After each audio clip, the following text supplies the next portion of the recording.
Hi, good morning to all. நான் உங்கள் குமரேசன் பேசுகிறேன். நான் ரொம்ப நல்லா இருக்கேன். நீங்கள் நல்லா இருக்கீங்களா? ஓகே. நமக்கு ஏதாச்சும் மனபாரம் இருந்தால் அது ஆண்டவன்கிட்ட இறக்கி வைங்க. முழுசாக சமர்ப்பணம் பண்ணுங்க. உங்களுக்கு தேவையானது, உங்களுக்கு ஏதாச்சும் ஐடியா ஆண்டவனே வழிகாட்டுவார். ஓகே. இது ஃபோன்லேயோ ஏதாச்சும் மனிதர்கள் மூலமாகவோ வழிகாட்டுவார். ஓகே. அதை அடையிறதுக்கு அவ்வளவுதான்.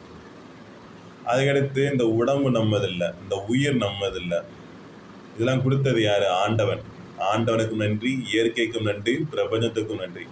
நம்ம ஒரு மிகப்பெரியதை அடைஞ்சா கூட மற்றவங்களுக்கு ஆச்சரியமாக இருக்கும். ஆனால் நம்ம பக்கத்தில் இருக்கிறது யார்? கடவுள். அவர் நினச்சா போதும், எதை வேணால் அடைஞ்சிடலாம். ஓகே. இப்போ உங்களுக்கு பொன், பெண், பொருள், ஒரு நியாயமான எல்லாத்துக்கு மேலே ஆசை இருக்கும். அதை நம்ம பக்கத்தில் கடவுள் இருந்தால் நம்ம எதையுமே தேடி போக வேண்டிய அவசியம் இல்லை. அவங்களுக்கு நம்மளை பிடிச்சிருக்கு. இதுக்கு மேலே என்ன சொல்கிறது? அதனால வேறு எதையும் கேட்காதீங்க. கடவுளே, நீ என்றும் இன்றும் என் பக்கத்தில் இரு, சரிங்களா? அப்படி இருந்தால் நம்ம எதையுமே தேடி போக வேண்டிய அவசியம் இல்லை. நம்மளை தேடி எல்லாம் வரும். இதுக்கு நிறையா பேர் உதாரணம் இருக்காங்க. ஓகே, சரிங்களா?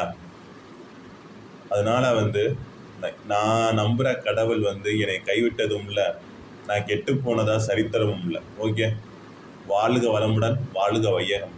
நன்றி, வணக்கம்.